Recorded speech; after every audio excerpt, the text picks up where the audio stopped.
Hi, you're on the Reddit Confessions channel. Don't bother setting the table for two. She said, he's picking me up in 10. I was still holding the plate, still holding the stupid reheated lasagna I made from scratch the night before because she said she missed real food. She stood in the hallway like nothing was wrong, lipstick too bright, dress too tight. Not for me. I knew that instantly. I asked her who he was. She rolled her eyes. Not everything's about you, Mason. A real man doesn't fear competition. That was it. No joke, no laugh. She stared right at me, daring me to flinch. I didn't. I just blinked, swallowed. Then I walked into the living room, grabbed her gym bag, unzipped it, pulled out the charger I bought her last month, the socks I washed, and the hotel key card she clearly forgot was still inside.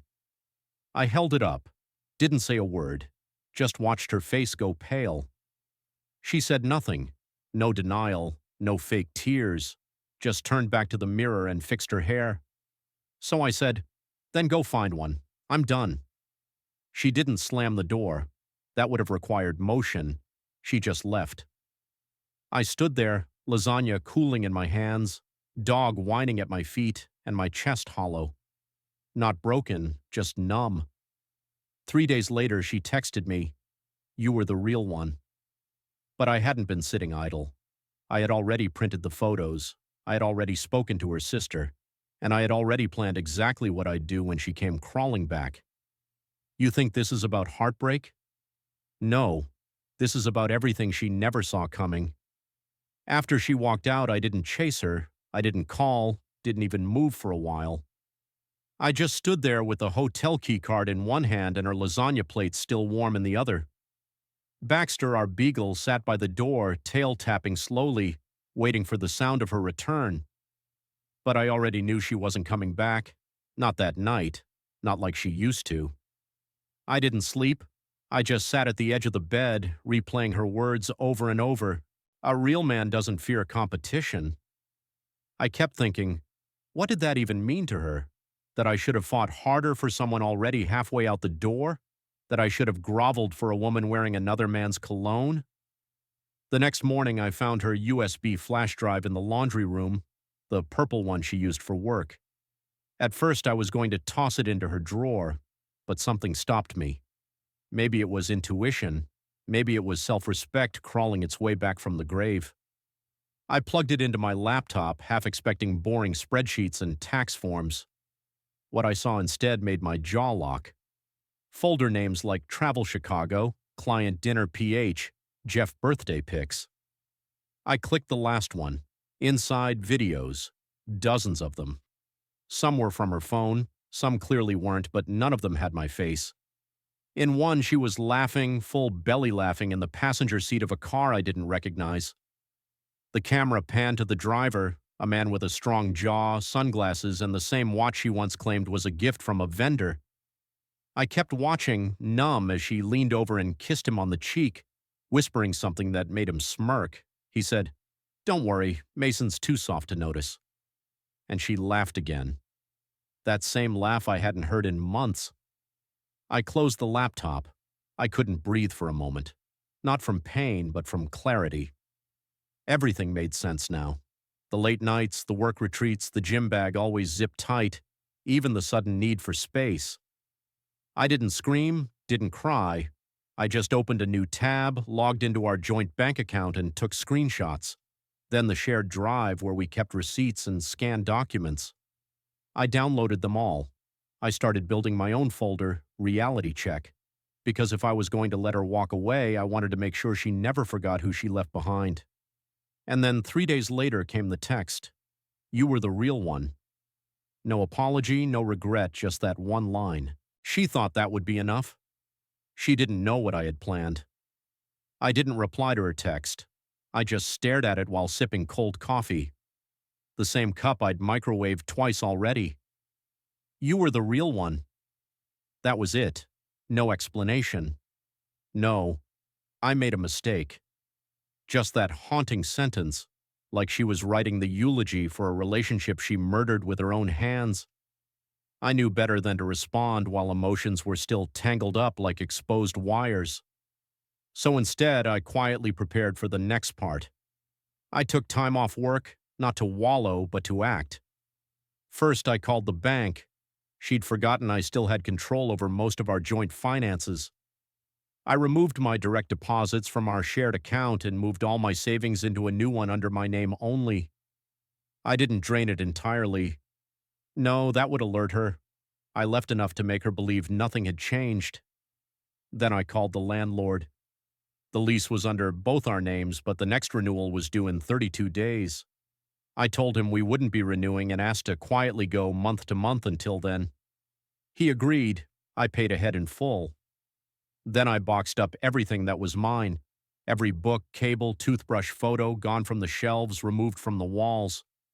I didn't touch her stuff. I wanted her to walk in and feel the void, not chaos, emptiness. That's louder. That hurts more. Her drawer in the bathroom empty. Her slippers by the bed alone. My side of the closet hollowed out like I'd been surgically removed from the fabric of her life. I stayed at a friend's for a few nights. Micah. He's the quiet type. Doesn't ask questions, just hands you a blanket and beer and lets the silence breathe. I needed that. While I was there, I crafted the letter. Not a rant, not revenge, just clarity. It was 3 pages long, printed, folded, and sealed in an envelope taped to our fridge titled, "You Wanted a Real Man." She came back on a Tuesday. I wasn't home, but the neighbor saw her pull up in a silver car, not ours. A man was in the driver's seat, stayed parked while she walked up. She opened the door, saw the living room half empty, and froze. He didn't follow, just waited outside like a chauffeur who knew better than to get involved. She texted me 30 minutes later. "Why is the house empty?" I didn't reply. The next text came 2 hours later. "Is this a joke? Where are you staying?" Still nothing from me. She hadn't even opened the envelope yet. But once she did, everything would fall apart. Not because I exposed her, but because I beat her at her own silent game. When she finally opened the envelope, I imagine her hands shook. Maybe she expected a tearful plea. Maybe she thought it was a love letter. That's the thing about people like her. They always assumed the game was still in their control, even when the boards flipped upside down. Inside, the first thing she would have seen was the printout of her chat log with Brent. The one she swore was just her gym buddy. She told me he was married, that they barely spoke. Strange then that she sent him a photo of herself in our bathroom mirror, the one with the towel slipping down her hip. I found the chat on her laptop's cache. She must have thought clearing the browser history deleted everything. Rookie mistake. Below the chat log was a map, literal printed Google Maps screenshots with red markers, the hotel near the office, the diner out by the lake, the apartment listed under Brent's cousin's name, and notes beside them. Dates, times, receipts I pulled from our shared Uber account. I even had the restaurant bill where she used our joint card to buy his steak dinner. I circled the signature, her handwriting plain as daylight. But that wasn't the part I was most proud of. That came at the end in a paragraph she never saw coming. I wrote, "You wanted a real man. A real man doesn't compete for attention. He doesn't beg for table scraps of love while you feed your fantasies elsewhere. You said competition would make me stronger, but I didn't get stronger. I got smart." I told her I already met with a lawyer, that I'd requested full separation of assets, including proof of marital misconduct. I also told her that before I disappeared from the apartment, I'd stop by her office with a copy of the hotel key photo and the receipt signed in her name, slipped in an envelope, addressed to HR, attention, conflict of interest. She worked in compliance, after all. Let's just say company policy frowns on extramarital affairs between department heads and junior staff, especially when expenses are involved. That night, I turned off my phone. I left it in a drawer at Micah's place and went out to a small cabin near Lake Josephine. No Wi-Fi, no signal, just me, a notepad, and silence that didn't feel like punishment for once. By the time I came back 3 days later, my inbox had exploded. 9 missed calls, 6 voicemails, a chain of messages that started with panic, moved to rage, and ended with desperation. The last one simply read, "Please talk to me. You've ruined everything." No, Lana, I didn't ruin anything. I just stopped pretending I didn't see what you'd already destroyed. And yet, what happened the next morning shocked even me, because someone else found the envelope too. Someone I hadn't expected to hear from. Someone whose voice cracked as they whispered, "I didn't know. I had no idea." It was 6:43 in the morning when my phone rang. I was half asleep, still wrapped in a blanket that smelled like campfire smoke and pine from the cabin. I hadn't planned to check anything for another day, but when I saw the name on the screen, Celia James, I sat bolt upright. That was Lana's boss, the woman who always smiled through clenched teeth at company parties, the one Lana once called cold-blooded in heels. She was the last person I expected to hear from, and her voice didn't match her usual controlled tone. It was shaking. "Is this Mason?" she asked, even though she clearly knew it was. "I got something in my office." "I think you sent it." I didn't answer right away. "I'm not mad," she added quickly. "But I need to know, was this meant for me directly, or was I just the one who opened it first?" I paused, choosing my words carefully. "It was meant for HR. I assumed it would land on someone's desk. You weren't the target, but I'm glad it ended up with someone who might actually read it." There was a long silence. Then, barely above a whisper, she said, "You don't know, do you?" "What?" I asked, suddenly unsure who was about to drop the next bomb. "That apartment," she said. "On East Monroe, the one you included in your report. Brent doesn't live there. His cousin doesn't either. I do." My skin went cold. "I recognize the address," she continued. "That's my place. I subletted it short-term through a friend while I was traveling. It's been empty except for weekends. I don't go there during the week." My thoughts started spiraling. If she wasn't living there, who was? Who had the keys? Who had been paying under her name? Celia cleared her throat. "I'm not accusing anyone. I'm just saying Brent couldn't have used that apartment unless someone gave him access, and I certainly didn't." The next half hour was a blur. I sat there listening as Celia explained how company logs showed multiple entries under Brent's badge near her office computer. Her laptop had been accessed remotely. She suspected someone had been logging into her calendar and email using her credentials to book weekend retreats with someone else's access card, and suddenly it clicked. Lana didn't just cheat, she lied to everyone, even him. Brent wasn't just some random fling. He was being used, played, set up to take the fall if anyone traced it. Because while he thought he was in control, Lana had orchestrated everything down to the receipts, the bookings, the name on the lease. She built her little affair on borrowed identities and fragile trust, and now it was all crumbling. Celia asked me to forward her the rest of the documents.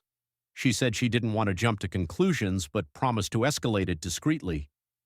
Before she hung up, she added one more thing. "I don't know who your wife really is, but I think you just saved more than yourself." I hung up and stared out the window as rain began tapping gently against the glass. I had uncovered something deeper than betrayal. Lana wasn't just reckless, she was calculated, strategic, dangerous, and for the first time I wasn't just angry, I was scared. It was the sound of a suitcase scraping across concrete that pulled me out of my spiral.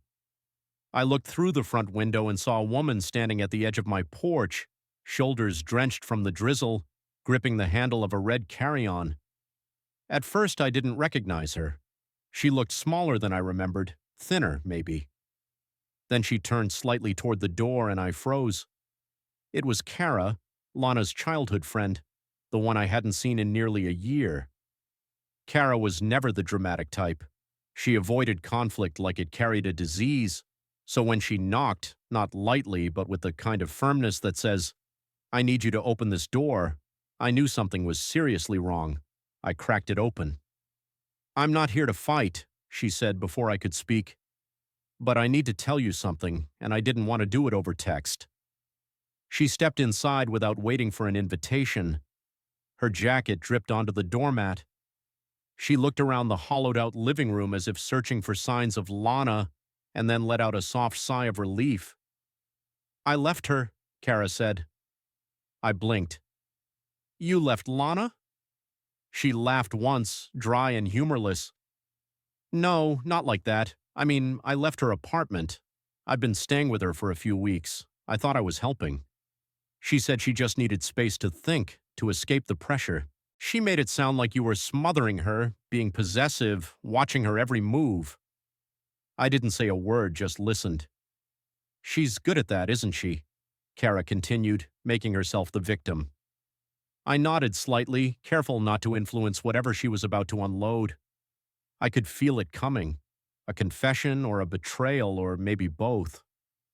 She's been lying to everyone, Mason, to me, to Brent, even to her sister. You weren't crazy. You weren't imagining things. She used my car one night to go grocery shopping and came back 3 hours later with smeared lipstick and a smirk. I knew. I just didn't want to see it. I felt the blood drain from my face. Why are you telling me all this now? Because I found your envelope, the one she tried to hide. She thought I was asleep and tried to burn it in the sink. She only got through the first page before I walked in. I read the rest, every word. I stared at her. So now what? Kara pulled a folded paper from her coat pocket. There's something else. Lana kept a second phone. She hid it in the lining of her suitcase. I went through it. I took the paper, printed screenshots, text threads, voice memo transcripts, but not just between her and Brent. There were other names, multiple. She had been rotating more than one competition at a time. Most of them didn't even know she was married.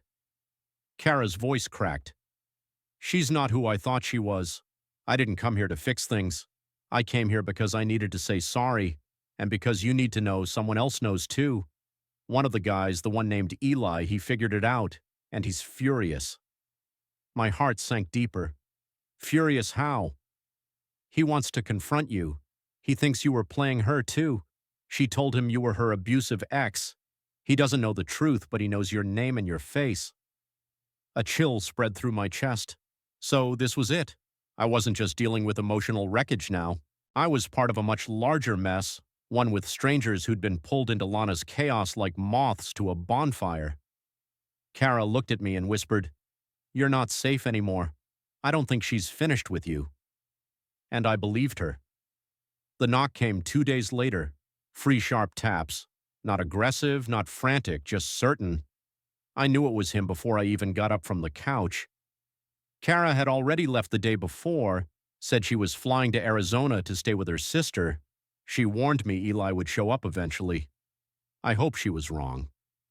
But when I opened the door, he stood there just as she described. Tall, well-built, mid-30s with eyes that studied me like he was trying to decide if I was worth breaking something over. "You're Mason?" he asked. I nodded, forcing myself not to step back. "You must be Eli." He didn't answer right away, just looked past me into the house like he was checking for signs of Lana. Then he exhaled and shook his head. "She lied to me about everything." He pulled a folded envelope from his jacket, the same type I had taped to the fridge for Lana, but this one addressed in her handwriting. On the back, a smear of red lipstick. Inside, he said, was a letter she gave him the night she vanished from his life. The same night she came back to mine. She told me you hit her, that you stole her money, that you were controlling, paranoid, the reason she didn't trust anyone anymore. I believed her for months. He laughed bitterly.